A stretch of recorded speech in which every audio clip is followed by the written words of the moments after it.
Nous te bénissons, ce soir encore nous te rendons toute la gloire. Seigneur, nous voulons nous remettre entre tes mains. Enseigne-nous encore ta parole. Seigneur, nous sommes en train de parler des épreuves du désert. Et Seigneur, tu nous as permis de comprendre la première épreuve qui consiste à pouvoir compter sur toi en ce qui concerne les besoins vitaux. Le manger, le boire et le vêtir. Et Seigneur, tu nous as fait comprendre que les épreuves étaient des unités de valeur. C'est-à-dire qu'on pouvait échouer à la première épreuve, passer à la deuxième épreuve, mais nous reviendrons, Seigneur, oh Seigneur, valider la première épreuve. Seigneur, tu as dit aussi que tu ne permettras point que nous soyons tentés au-delà de nos forces dans le désert. Seigneur, nous sommes entre tes mains. Et voici pourquoi, Père, tu nous as fait comprendre également, Père, que dans le désert, lorsque tes enfants sont arrivés à Mara, Seigneur, ils avaient encore le cœur rempli de rapaces. Oh Seigneur. Mais, tu les as démontré qu'ils devaient apprendre à vivre. Pas selon leurs pensées, pas selon leurs envies, mais selon toi, ta volonté. Bien-aimé, à quoi consiste la deuxième épreuve du désert? Vous allez voir que lorsque nous allons arriver dans la deuxième épreuve du désert, Satan va jouer un grand rôle. C'est l'épreuve où on se rappelle de notre passé. Ah, moi avant, quand j'étais... Oh, avant, mais tu ne pouvais pas avec moi. Avant, j'avais telle chose. Avant, j'avais telle chose. Mais aujourd'hui, mon ami, arrête de dire avant. Aujourd'hui, tu n'as plus rien. Dans la deuxième épreuve, Satan va toujours te ramener en arrière. Il va te faire, bien-aimé, penser à tes anciens souvenirs. La deuxième épreuve, c'est l'épreuve de la nostalgie. Tu vas te rappeler de tes voitures. Tu vas te rappeler de toutes les femmes que tu as laissées dans le monde. Bien-aimé, tu étais une star avant. Tu vas rappeler, Satan va te rappeler que, rappelle-toi, tu étais une star dans le monde. Bien-aimé, Satan va venir te souffler ces choses-là. Beaucoup qui ne seront pas convertis, bien-aimés, Satan va leur dire, mais tu ne vois pas que tu es jeune? Est-ce que tu as bien vécu ta jeunesse? Regarde toutes les filles là. Mais c'est ton temps maintenant. Reviens dans le monde. Viens. Viens, tu vas gaspiller ta jeunesse. Tu n'es même pas encore vieux. Et puis tu t'assois au Seigneur. Bien-aimés, tous ceux qui ont connu le monde ont fait toutes sortes, bien-aimés, de bêtises. Ils avaient plein d'argent. Bien-aimés, tout marchait pour eux. Mais Satan va te rappeler toutes tes prouesses. Il va te rappeler tout ce que tu as laissé dans le monde. Et qu'est-ce qui va se passer? Quand tu es couché, tu te rappelles des boîtes de nuit. Des shows que tu faisais avec tes amis. Les voitures que tu roulais. Les voitures que tu changeais chaque année. Les voyages que tu pouvais t'offrir chaque mois, voire même chaque année. Il y en a qui voyagent chaque semaine. Les restaurants, les grands restaurants dans lesquels tu mangeais. Il va te faire miroiter ça pendant que tu es couché seul dans ta chambre. Il va te faire rappeler quelque chose. Il va dire, mon frère, regarde, maintenant tu es en Jésus. Mais regarde comment tu souffres. Regarde, tu ne peux même plus t'amuser. Tu vas vieillir. Tu ne peux même plus danser. Comment toi, une belle femme comme ça, tu étais dans le monde. Les hommes te draguaient. Maintenant tu arrives en Christ, personne ne te regarde. Tu n'as pas vu que quand tu n'étais pas en Jésus, tu vois pas comment les hommes te couraient? Depuis que tu es en Jésus, qui te regarde? Et regarde là, depuis que tu es venu à l'église là, aucun frère chrétien ne te regarde. Personne ne te drague. Or, quand tu étais dans le monde, regarde les hommes qui te draguaient. Mais bien aimé, Satan va te faire penser à ces choses. Mais il ne va pas te dire que quand les hommes te draguaient, c'était seulement pour coucher avec toi et puis t'abandonner. Il ne va jamais te rappeler ce côté-là. Mais il va te rappeler le côté sensuel des choses mondaines. Qu'est-ce qu'il va faire? Il va te dire, mais va dans le monde. Regarde les païens, comment ils ont plein d'argent. Ils sont financièrement posés. Ils ont des belles voitures. Depuis que tu viens à l'église, est-ce que tu as vu un chrétien qui a une voiture? Tu as vu un chrétien qui a l'argent? Tu vois pas comment ils sont tous pauvres? Qu'est-ce que tu fais là?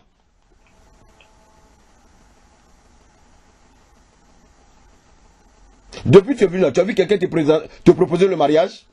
Non. Mais tu perds ton temps là.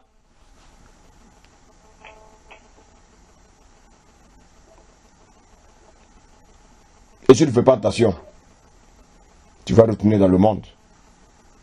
Pourquoi? Parce que Satan va agir. Satan va t'envoyer des pensées. Les pensées que Satan va t'envoyer. Bien-aimé, tu n'es pas fort. Tu vas abandonner. Il va t'amener dans le monde. Tu vas rencontrer quelqu'un. Quand tu vas lui parler du Seigneur, il va te dire qu'il est baptisé, confirmé. Depuis qu'il est bébé. Et ton cœur va commencer à battre. Et Satan va te donner encore une autre pensée. Il va te dire, mais tu peux le convertir. Mais tu peux jeûner et prier avec lui.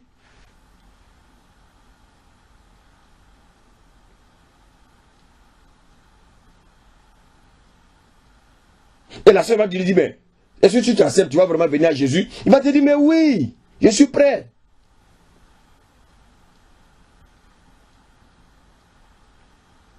Bien-aimé. Et pendant que tu es en train de lui dire, tu es en train de l'encourager à venir à Christ, il va te proposer un soir de coucher avec lui. Et quand tu vas coucher avec lui, il va te dire, merde, arrête ton affaire de Jésus. Beaucoup de femmes sont tombées dans ce piège. Bien-aimé. Bien-aimé. Avant d'entrer vraiment dans le vif du sujet, je voulais encore nous ramener, bien-aimé, dans la première épreuve. Pour que vous compreniez que la première épreuve et la deuxième épreuve, bien-aimé, ont un lien. Donc, dans la première épreuve, bien-aimé, nous avons parlé des eaux de Mara. Mara qui veut dire quoi? Amertume. Les eaux amères. Quand ils sont arrivés, qu'est-ce qu'ils ont fait? Ils ont vu l'eau. Ils étaient contents. Certains sont tombés dans l'eau. Imaginez-vous, bien-aimés, dans le désert, qu'est-ce qu'il y a dans le désert? Les serpents brûlants, la chaleur. Est-ce que vous savez que le peuple d'Israël a vécu tout ça? La chaleur, les serpents brûlants. Ils se faisaient piquer par des serpents régulièrement. Bien-aimés,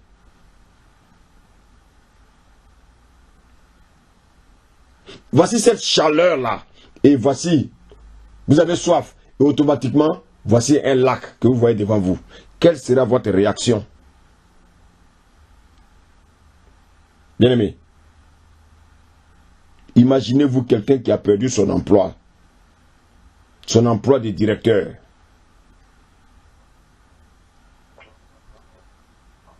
Son emploi de directeur. Et après 10 ans, bien aimé, on lui propose un travail d'employé de bureau. Quelle sera sa réaction?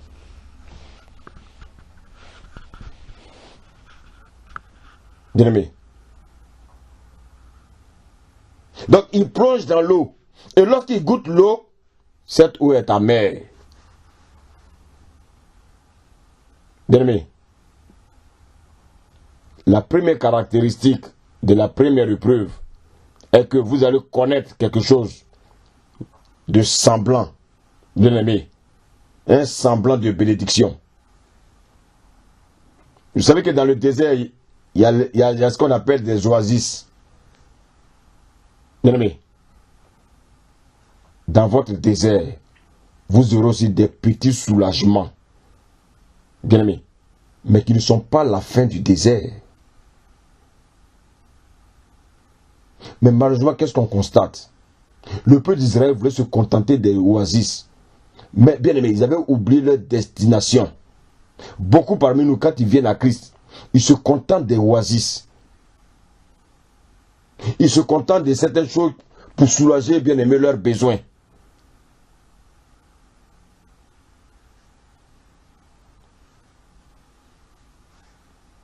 Non. Dans le désert, Dieu veut que nous apprenions toutes les formes de prière. Si tu n'as pas encore prié dans ta vie, prépare-toi. Parce que bien aimé, on ne peut pas servir Dieu sans passer par le désert. Il va arriver un moment où tu vas commencer même à accuser l'homme de Dieu. C'est lui qui fait que rien, tout est bloqué dans ta vie. Non, ce n'est pas l'homme de Dieu. C'est parce que plus tu avances avec le Seigneur, plus le Seigneur va te mettre à l'épreuve parce qu'il veut te faire grandir. Je suis passé par là. C'est pour ça que je suis à l'aise quand je vous enseigne ces choses.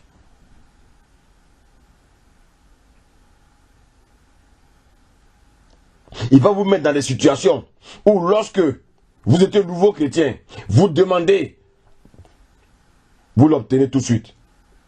Mais il va arriver un moment, quand vous allez demander les choses simplement, bien aimé, ça ne sera plus facile pour vous. Tout ce que vous devez obtenir, vous devez poser un acte. Même pour boire l'eau, bien aimé, tu dois demander à Dieu.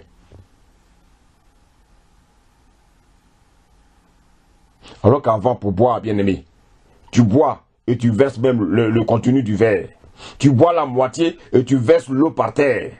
Mais dans le désert, bien aimé, on ne peut pas verser. Parce qu'il n'y en a même pas. Et Dieu va nous enseigner ces choses. Mais qu'est-ce qu'on a constaté dans le désert? Au lieu de demander à Dieu, qu'est-ce qu'il faisait? Il se mettait à murmurer. Voici pourquoi Israël a échoué la première étape. Chrétien, si tu es encore au stade du murmure, ça veut dire que tu es encore à la première étape.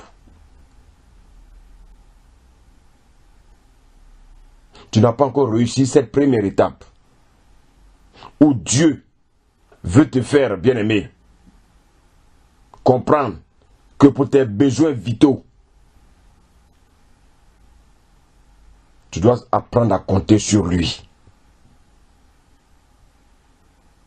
Dans la première étape, Dieu veut te guérir de tes murmures. Lorsque l'eau était amère, ils ont failli frapper Moïse. Tu vas voir que dans la première étape, à un certain moment, tu vas commencer à renier même l'homme de Dieu. Parce que tu vas croire que c'est à cause de lui que tu as des problèmes. Mais au lieu de frapper Moïse, bien-aimé, ils auraient pu demander, Moïse, est-ce que tu peux demander à Dieu que nous avons soif? Bien-aimé, vous voyez souvent comment les choses sont simples avec Dieu. Souvent, au lieu de bouder, au lieu de murmurer, il faut simplement appeler peut-être l'homme de Dieu. Ah, homme de Dieu, j'ai telle situation, est-ce que vraiment tu peux m'aider dans la prière? Au lieu de rester dans ton coin et commencer à bouder. Et ça, si tu es encore à ce stade, c'est que tu n'as pas encore traversé la première épreuve. Tu n'as pas encore traversé la première épreuve.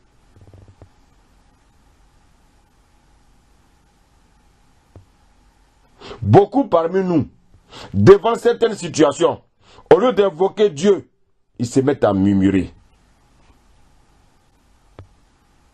Regardez ce qui s'est passé dans le désert. Le pauvre Moïse. Lorsque vous vous mettez à critiquer, bien-aimé, un pasteur, Dieu considère que c'est lui que vous critiquez. Dans la première épreuve, Dieu va vous aider. Il va vous amener à ne plus critiquer ses serviteurs. Bien-aimé, chaque fois que tu veux te mesurer à son oin, c'est à Dieu que tu veux te mesurer. C'est là qu'il y a le piège. Et c'est là que nous devons faire très très attention. Bien-aimé, nous avons vu hier dans le message que le frère Théo nous a fait lire concernant Nombre 12, du verset 1 au verset 16. On ne va pas le lire puisque nous avons tous compris l'histoire. Bien-aimé. Où Myriam et Aaron dit, nous aussi Dieu nous parle comme toi Moïse. Bien-aimé, ne faites jamais cela, ne dites jamais cela, que ces choses-là ne sortent jamais de votre bouche. Dieu n'aime pas ça du tout.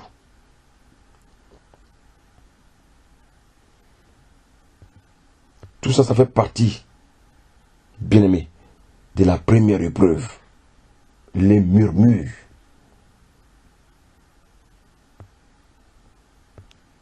Bien-aimé, dans Exode 15, 24, bien-aimé, qu'est-ce qui s'est passé lorsque Moïse est allé voir le Seigneur? Comme beaucoup parmi vous l'ont si bien dit, bien-aimé, Moïse a jeté un bois dans l'eau. Et je vous ai dit que le bois était synonyme, bien-aimé, de la croix. C'est à la croix qu'il faut mourir.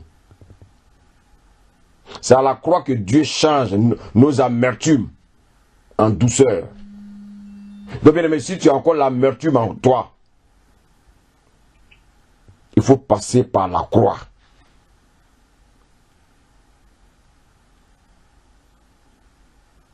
Je vous pose la question.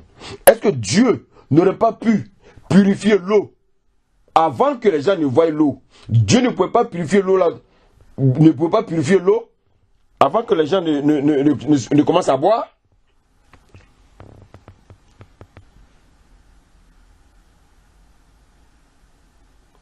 Dieu voulait simplement révéler l'état de leur cœur. Bien-aimé, tu es dans une situation difficile. Tu pries, tu veux du travail. Et Dieu, qu'est-ce qu'il va faire pour te soulager? Il va te trouver un travail. Dieu va te trouver un travail. Tu vas bénir Dieu pour le travail. C'est ça les eaux. Quand tu vois l'eau là, tu es soulagé. Quand Dieu te dit je te trouve du travail, ton cœur est soulagé. Maintenant, bien-aimé, quand tu rentres dans le travail, 1 mois, 2 mois, 3 mois, on ne te paye pas. Maintenant, ça devient les eaux de Mara. Quand tu as le travail, c'est simplement les eaux. Mais quand, après 3 mois, tu commences à avoir les difficultés, ça devient les eaux de Mara. Ça veut dire que bientôt, tu vas commencer à murmurer.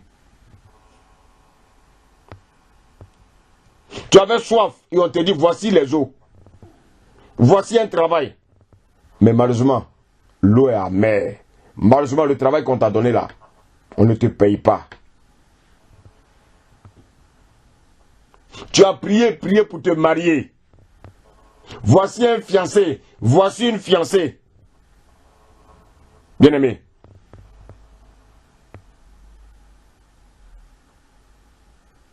Vous commencez, bien-aimé, à vous côtoyer.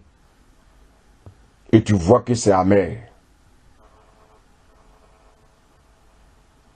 Si tu avais soif du mariage, tu avais soif d'avoir une femme, tu avais soif d'avoir un mari, tu as prié et le Seigneur te répond. Bien-aimé,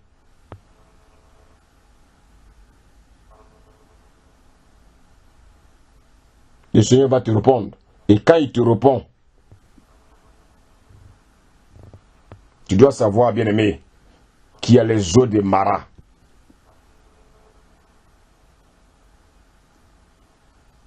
Parce que tu as crié à Dieu, Seigneur, je veux un mari. Seigneur, je veux un travail. Seigneur, je veux une femme.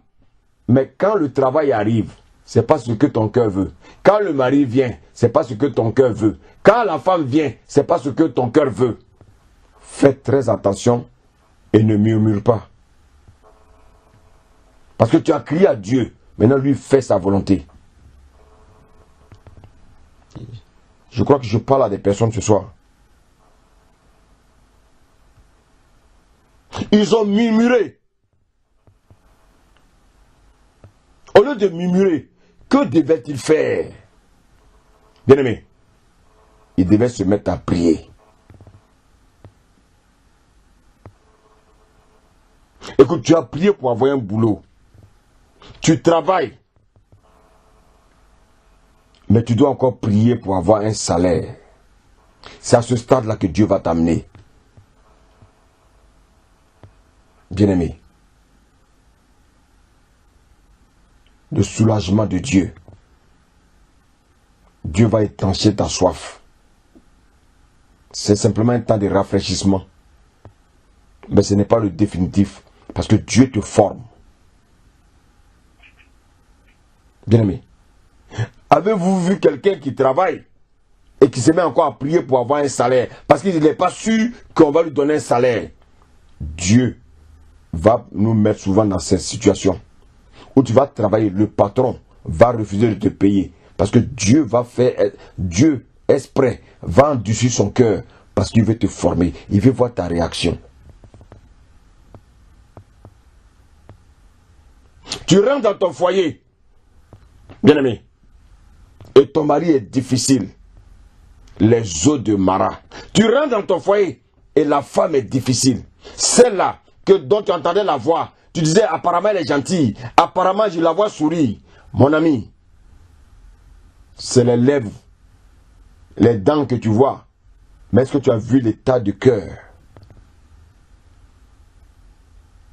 Mais je vais te dire ce soir, cet homme que tu arrives dans le foyer, tu le trouves difficile. Cette femme que tu trouves difficile, non, tu ne t'es pas trompé.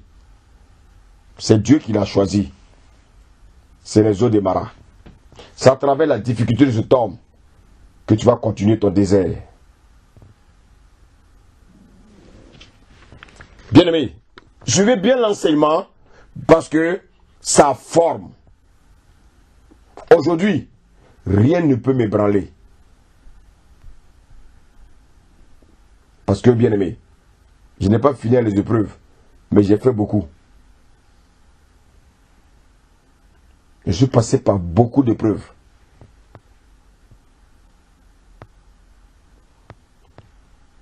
Donc cet homme difficile que Dieu t'a donné là, tu dois encore prier pour que Dieu change son cœur. Les eaux de Mara. Cet homme-là, tu dis oui, avant, hein, je le connais très bien, il était gentil. Mais lorsque tu vas rentrer maintenant dans le mariage, tu vas te rendre compte que, est-ce que c'est vraiment lui? Seigneur, est-ce que je ne me suis pas trompé? Non, tu ne t'es pas trompé, c'est lui. Mais c'est les eaux de Mara.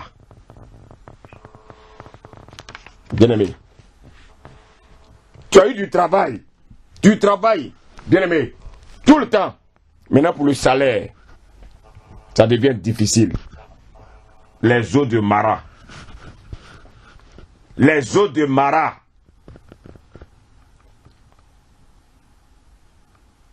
Est-ce que ce n'est pas l'eau? Si, c'est de l'eau.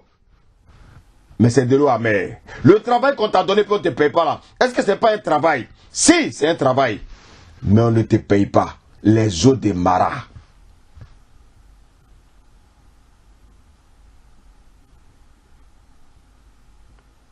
Bien aimé, regardez bien. Est-ce que pour boire, pour faire boire le peuple d'Israël, est-ce que Dieu a changé de point d'eau? Non. C'est la même eau qui a subi une transformation. Donc bien aimé, c'est le même mari que Dieu t'a donné. C'est la même femme que Dieu t'a donnée qui doit subir une transformation. J'espère que beaucoup, nous comprenons ce soir. Et la transformation va passer par quoi? Tu dois mettre le bois sur cet homme. Tu dois mettre le bois sur cette femme. Comme Moïse a mis le bois dans l'eau pour que l'eau amère devienne douce. C'est à la croix, bien-aimé, que l'eau amère est transformée en eau douce. Tu aimes ton fiancé, mais lorsque tu le regardes, le comportement, ce n'est pas ce que tu recherchais.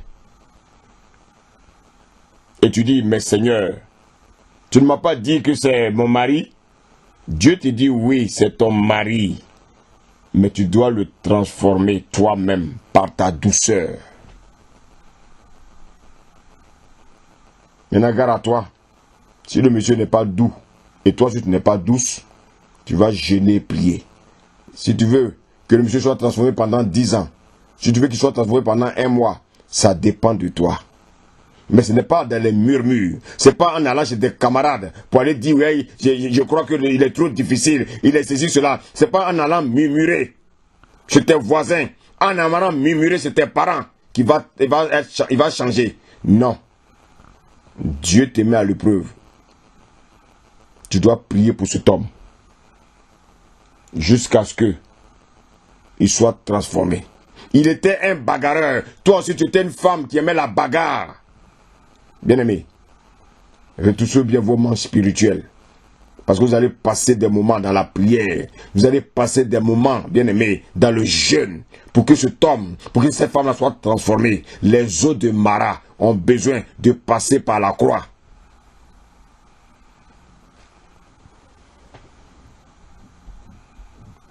Bien-aimé, quand on se marie, on ne divorce pas.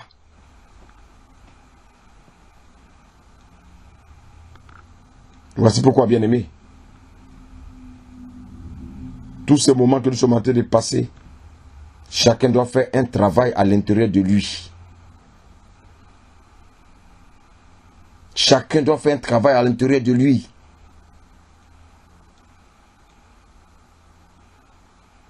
Dans le désert, on obtient beaucoup de miracles. Bien-aimé. Dans le désert, on obtient, bien aimé, des prodiges qui ne sont pas faciles à obtenir. Il faut faire des efforts pour les obtenir.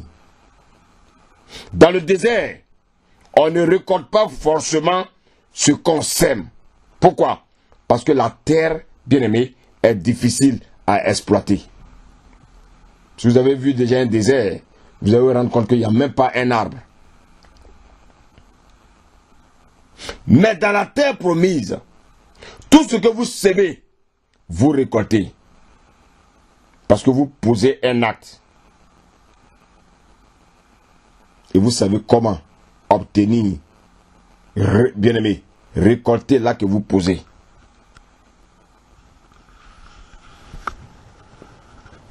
Qui a déjà bu les eaux de Mara? Bien aimé, tu as eu une bénédiction. Tu es venu, bien aimé, témoigner. Mais cette bénédiction te rend amer. Ce sont les eaux de Mara.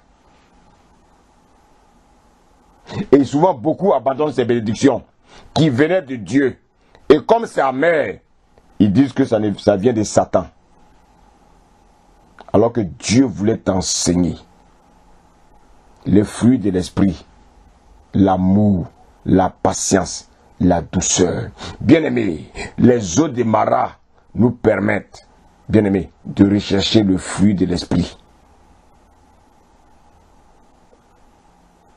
Mais comme tu n'es pas patient, tu peux rater la bénédiction de Dieu.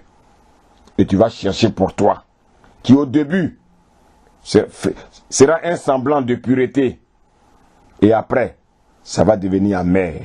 Tu vas aller prendre cet homme-là que toi tu veux. Tu vas te montrer une forme de douceur. Mais après, dans le foyer, tu vas voir qu'il est un homme amer. Pourquoi? Parce que c'est Dieu qui connaît les choses qu'il a réservées pour nous. Dieu préfère prendre quelqu'un qui est difficile et le rendre en douceur, et que toi-même tu vas chercher quelqu'un que tu crois doux, qui va venir te créer la misère. Écoutez, nous pouvons recevoir la promesse de Dieu, mais nous devons, bien aimés, être en contact permanent avec Dieu. Quelle était la différence entre Moïse et le peuple? Moïse a connu la circoncision. Donc devant chaque situation, Moïse ne murmurait pas, parce qu'il avait déjà passé 40 ans dans le désert.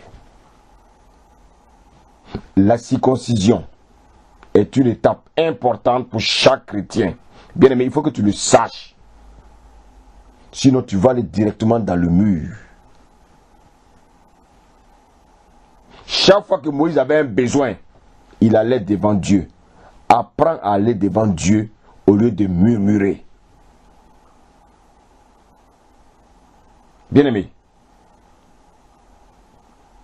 lorsque vous rencontrez les eaux de Mara, ne paniquez pas. Demandez calmement à Dieu. Tu es dans une situation difficile. Bien-aimé, le jour de la solution arrive. Tu goûtes et tu vois que c'est amer. Ne murmure pas. N'appelle pas les gens de gauche à droite, dans tous les sens. Crie à Dieu. Tu sais pourquoi tu ne dois pas murmurer? Parce que quand tu murmures, tu mets devant toi 2 murs. Mur, mur. Ça fait 2 fois mur. Donc ne murmure pas. Quand tu murmures, tu mets 2 murs devant toi. Mur, mur. Tu vois, c'est pourquoi Dieu te dit de ne pas murmurer. Demande au Seigneur, Seigneur, que dois-je faire? Quelle est la nouvelle directive? Que veux-tu m'enseigner? À chaque étape du désert, Dieu nous donnera une directive. Dieu nous donnera un enseignement. Chrétien, je t'en supplie ce soir. Les murmures n'ont jamais guéri quelqu'un. Non. Les murmures n'ont jamais changé quelqu'un. C'est pas parce que tu as murmuré que Dieu a changé le cœur de ton mari. Non. C'est pas parce que tu as murmuré que Dieu va te trouver du travail. Non. C'est pas parce que tu as murmuré que Dieu va convertir tes parents. Non. Avec Dieu, chaque étape a sa prière. Tu as l'eau, certes, mais elle n'est pas encore pure. Prie pour qu'elle soit pure. Bien-aimé. Mais pour rendre l'eau pure, il faut trouver l'élément de purification. C'est le bois. L'élément de purification, bien-aimé, de chacun de nos vies, c'est la croix. Dieu t'a appelé à un ministère. Ne te dis pas que tu es arrivé. Non. Cherche le bois pour y entrer. Tu connais, c'est vrai, la parole. Tu connais la Bible. Ça, c'est l'eau amère. Maintenant, cette eau doit devenir pure. Bien-aimé, il te faut le bois. Et le bois, c'est quoi? C'est la circoncision qui doit commencer dans ta vie. Les eaux de Mara, bien-aimés, peuvent se purifier. Ça dépend de nous. Israël n'a pas réussi. Mais toi, tu dois réussir. Pourquoi? Parce que la Bible dit que l'histoire d'Israël doit te servir d'exemple. Donc là où ils ont échoué, quand tu lis la Bible, pourquoi Israël a échoué? Ça doit te servir de leçon. Pour ne pas que toi tu retombes dans le même piège. Mais malheureusement, comme nous ne lisons pas la Bible, nous tombons toujours dans le même piège. Bien-aimé. Bien-aimé. Je voulais qu'on lise un passage. Donc oui, depuis, le Seigneur voulait que je vous ramène encore, rétrospective, concernant la première épreuve. C'est maintenant que je vais commencer la deuxième épreuve. Même si je ne termine pas, on a tout le temps. Mais je veux que ces choses-là, on va aller pas à pas. Parce que vous êtes des appelés. Vous êtes trop important aux yeux de Dieu. Même si vous l'ignorez. Je vous le rappelle. Dieu me dit de vous dire que vous n'avez pas droit à l'erreur. Voici pourquoi, bien aimé, je n'ai pas de temps de répit. Pour vous enseigner la vérité de la parole. Pour vous aider à rentrer dans vos ministères. C'est ça mon ministère, moi. Et c'est aussi pourquoi, bien aimé, je prends mon temps. Souvent, je peux même revenir sur certaines choses que vous n'avez pas compris. Mais de grâce, je vous en supplie, appelez-moi, posez-moi des questions quand il y a des choses que vous n'avez pas compris. J'ai peut-être des yeux rouges, comme le disait quelqu'un, qui font peur. Mais n'ayez pas peur. Je suis tellement gentil, je suis tellement doux. Je suis rempli d'amour. Et je le sais. Parce que Dieu me l'a donné. Et Dieu me l'a confirmé. N'hésitez pas. 3 heures du matin, appelez-moi. 4 heures du matin, appelez-moi. Parce que le Seigneur veut que vous réussissez. On va passer à la deuxième épreuve. Et on va prendre Exode 16. Et je vais demander à Mousso, Elfried, de lire Exode 16. Chacun de vous prend sa Bible, s'il vous plaît, et ouvre son cahier, s'il vous plaît.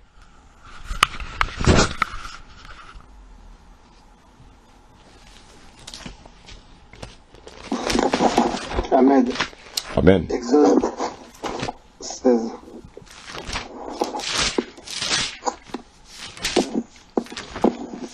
Bien, on va lire donc Exode 16 à partir du premier verset. Amen. Je voulais que vous écoutez bien et vous allez voir les enseignements qu'il y a vraiment dans ce passage. Exode 16 à partir du premier verset. Tu peux commencer, Jean-Elfried, s'il te plaît. Amen.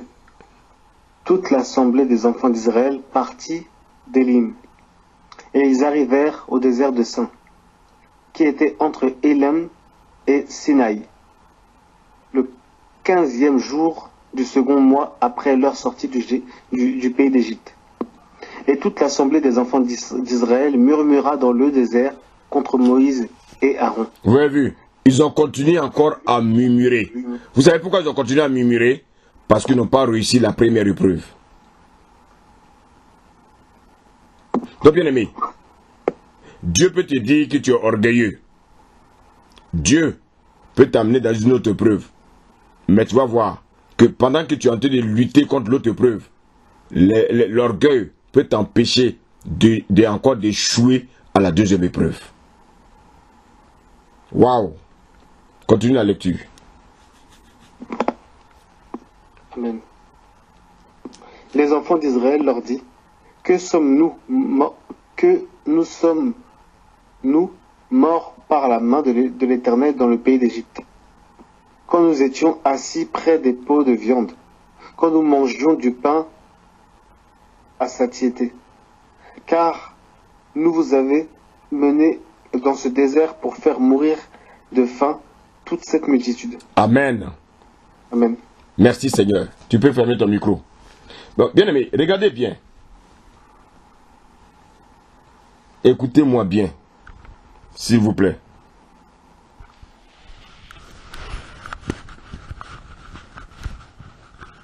Je suis un grand frère du désert.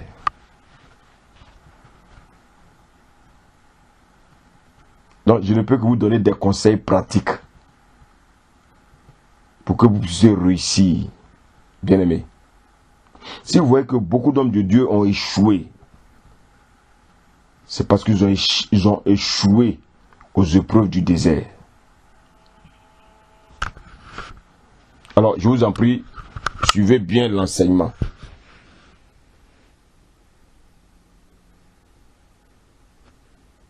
Je n'ai pas fini encore mes déserts, mais il y a beaucoup que j'ai réussi. Il y en a aussi j'ai échoué. Mais Dieu m'a remis ça sur mon chemin. Et je me rends compte qu'il y en a encore que j'ai réussi. Je ne peux que rendre gloire à Dieu. Ce n'est pas par ma force, non.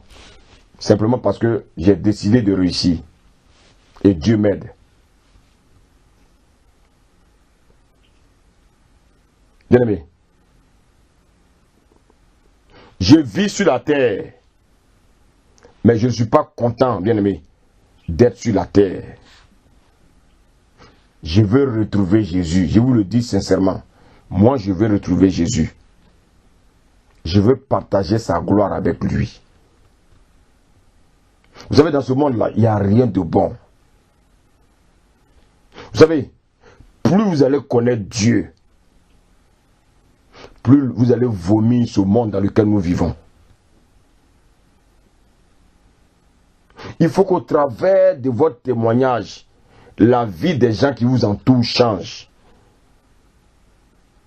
Vous savez quel est mon bonheur pour moi? Mon bonheur, c'est de mourir pour toi. Toi qui m'écoutes ce soir. Si je meurs ce soir pour que toi tu réussisses, ça c'est mon bonheur. Parce que j'aurais obéi à Dieu. C'est ça. Bien, écoutez bien ce que nous avons lu dans Exode 16, verset 3, que je vais relire. La Bible dit au verset 3, les enfants d'Israël leur disent, que ne nous sommes-nous morts par la main de l'Éternel dans le pays d'Égypte, quand nous étions assis près des pots de viande, quand nous mangions du pain en cécité, car vous nous avez menés dans ce désert pour faire mourir de faim toute cette multitude. Bien aimé, je vais vous poser la question. Soyons sincères. Avez-vous vu un esclave manger la viande? Vous avez vu quelqu'un qui a un esclave chez lui qui mange la viande? Réfléchissons ensemble. Vous savez, il y a eu des moments quand on est dans le désert. On veut dire à Dieu les choses qu'on n'a même pas pu faire dans le monde. On veut vouloir manger des choses qu'on n'a jamais mangées dans le monde. Bien aimé. Et on veut croire à Dieu que c'est à cause de Dieu qu'on souffre. Et que dans le monde, ça allait bien. Bien aimé, quand tu allais claquer ton argent dans les boîtes de nuit, prendre ton argent pour coucher les putes, c'était gratuit? Est-ce que c'était gratuit? Mais c'était même interdit que péril. Tu aurais même pu avoir le sida. Et voilà des gens qui vont dire à Dieu qu'en Égypte, ils étaient mieux. Et beaucoup de chrétiens, quand ils viennent en Christ, oui, là-bas c'était mieux. Bien-aimé.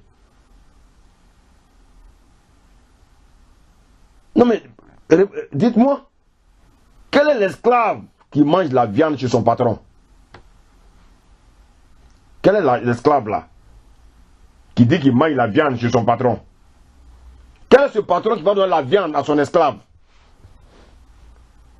Des choses qu'on n'a pas pu faire dans le monde. Quand on vient dans le Seigneur, à cause des difficultés. Oui, quand j'étais dans le monde, j'avais telle chose. Quand j'étais dans le monde, je ne souffrais pas comme ça. Quand j'étais dans le monde, eh bien, la souffrance du monde est pire que le désert de Dieu.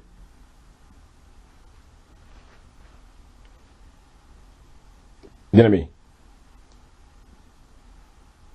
Dans la deuxième épreuve, ce qui caractérise la deuxième épreuve, bien-aimé, c'est la tentation de la nostalgie. Ici, le diable, je vous l'ai rappelé tout à l'heure avant de rentrer, de faire un briefing sur la première épreuve, le diable va te rappeler, bien-aimé, tes passés que tu appelles tes passés de gloire. Alors que c'était des passés de misère, des passés d'esclavage, où tu étais l'esclave de l'alcool, tu étais l'esclave des putes, tu étais l'esclave bien-aimé des choses mondaines qui pouvaient te détruire. Bien-aimé, tu t'es converti. Tu as laissé le monde Et Dieu te dit, suis-moi. Bien-aimé, tu peux échouer à la première épreuve, mais Dieu va te faire passer à la deuxième épreuve, et tu peux encore échouer à la deuxième épreuve. Or, pour être un bon élève avec Dieu, il faut valider tous les UV. Toutes les épreuves doivent être validées. Israël a échoué à la première épreuve. Dieu l'a fait passer à la deuxième épreuve. Mais dans la deuxième épreuve, on voit la main de Satan. Dans la première épreuve, c'est Dieu lui-même qui met ses enfants à l'épreuve. Mais dans la deuxième épreuve, on voit la main de Satan. Je veux que vous fassiez cette différence. Satan va vous proposer le monde. Il y en a qui se disaient qu'ils avaient le succès dans le monde. Ils étaient des stars. Ils ont connu la gloire de ce monde. Le diable va te dire, mais si tu étais païen, tu étais marié, je vous l'ai déjà dit.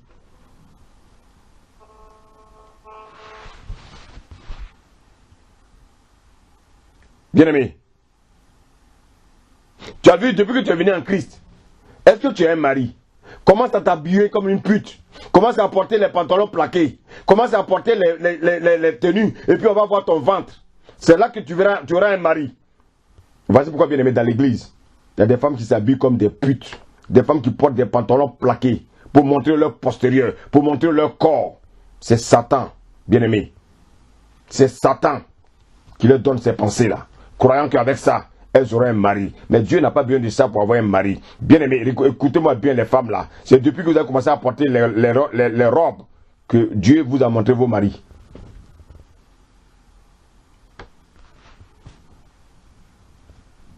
Donc Dieu n'a pas besoin qu'on se plaque. Dieu n'a pas besoin qu'on mette des rouges à lèvres jusqu'à sur le nez. Non.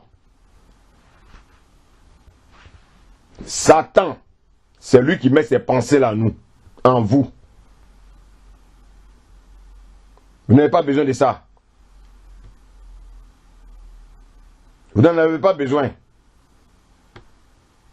Non. Depuis que tu es venu à l'église là, tu n'as même plus de coups de fil. Les hommes ne t'appellent plus. Quand tu rentres à la maison, tu es devant ton miroir et tu te regardes. Mais moi-même, attends. Mais est-ce que je suis devenue vilaine? Non, tu n'es pas devenue vilaine.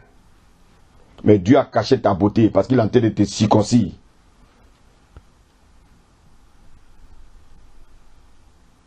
Jésus veut que tu restes droite.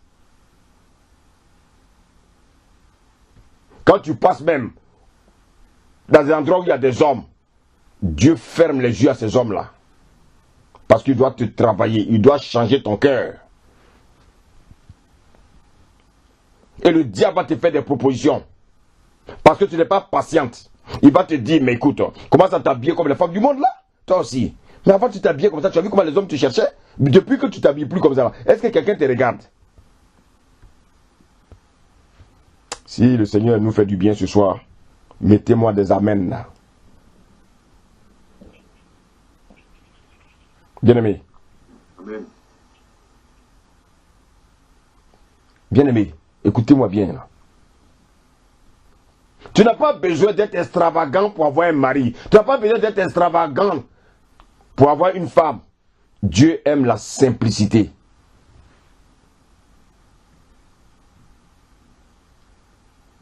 Bien-aimé,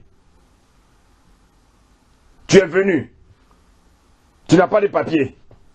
Et Satan va te proposer d'utiliser les faux papiers de quelqu'un pour travailler. Satan va te dire, prends les papiers là, tu vas avoir un salaire. Tu vois pas comment la France est dure. Tu vois pas comment la France est ceci.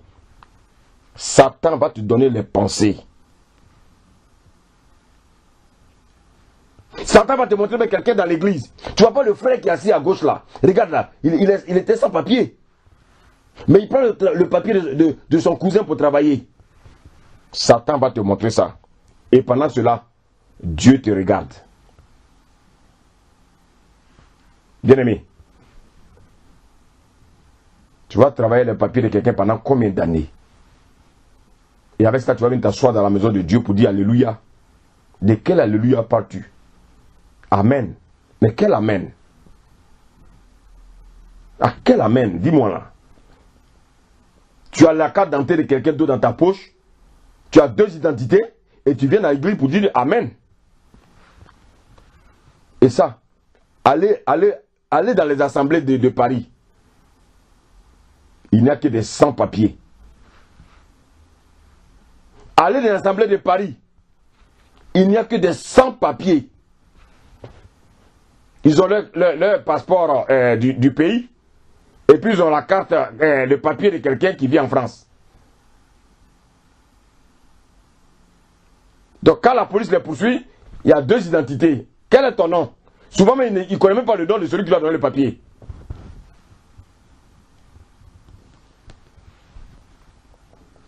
Satan va venir te proposer des solutions.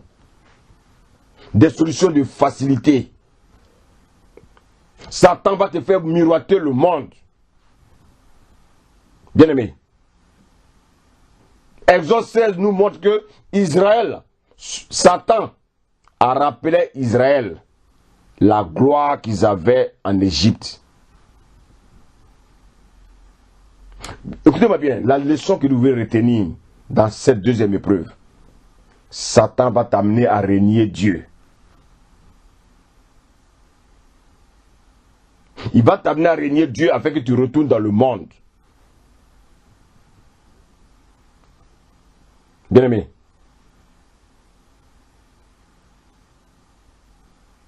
Il va te faire sentir une forte pression afin que tu retournes dans le monde. Retourne dans le monde, tu auras un mari. Retourne dans le monde, tu auras un travail. Comme si le Dieu Tout-Puissant ne peut pas te donner de travail. Comme si le Dieu Tout-Puissant ne peut pas régler ta situation. Si tu retournes dans le monde, tu auras beaucoup d'argent. Parce que, bien-aimé, Satan ne t'amènera que sur les choses charnelles. Jamais sur les choses spirituelles. Il ne va jamais te demander de rechercher le royaume. Mais il va toujours te ramener sur les choses terrestres. Des choses malhonnêtes. Faire des business malhonnêtes. Escroquer les gens. Voler les gens. Mais bien aimé, même quand tu voles les gens, l'argent là, comme c'est malhonnête, tu ne fais rien de bon avec. Satan te mène faire des mauvaises actions. Lorsque tu as l'argent, il récupère ça encore entre tes mains. Beaucoup parmi nous qui désobéissent à Dieu, ils vont travailler comme des lions. Ils vont travailler comme des éléphants. Mais ils vont manger comme des rats. Parce que chaque fin de mois, lorsqu'ils vont prendre leur salaire, ils n'ont plus rien. Ils ont travaillé. Mais c'est d'autres personnes qui bouffent leur argent. Pourquoi? Parce qu'ils s'éloignent de Dieu. Quand on s'éloigne de Dieu, Dieu permet à Satan de mettre sa main dans nos finances.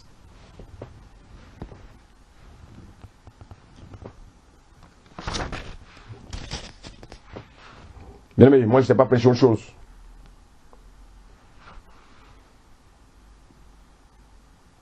Et tu vas dire que je suis né de nouveau. Tu as des faux papiers et tu dis que tu es né de nouveau. Ça c'est le premier jour quand Satan va t'amener là. Tu as dit non, moi il ne fait pas ça. Le deuxième jour il va venir encore. Troisième jour. 1 an après. Satan il est patient. Voici la seule manifestation du fruit de l'esprit que Satan a. La patience. 2 ans après, le diable va te ramener la patience. Tu as été persévérant dans l'église. 2 ans après, il va te ramener la même pensée. Parce que la galère s'est approfondie. Et tu cries, arrête de moi Satan, arrête de moi Satan. Il va retourner, il est patient. Bien-aimé. Pourquoi Israël a murmuré ici? Parce qu'ils avaient faim. À Mara, ils avaient soif. Mais ici, ils ont commencé à avoir faim. Je vous l'ai dit, je vous le disais, le seul problème des chrétiens, quand tu vois un chrétien en train de murmurer, c'est pour des choses charnelles. Tu ne vas jamais voir un chrétien murmurer parce qu'il recherche les choses spirituelles. Les chrétiens murmurent parce qu'ils recherchent des choses charnelles.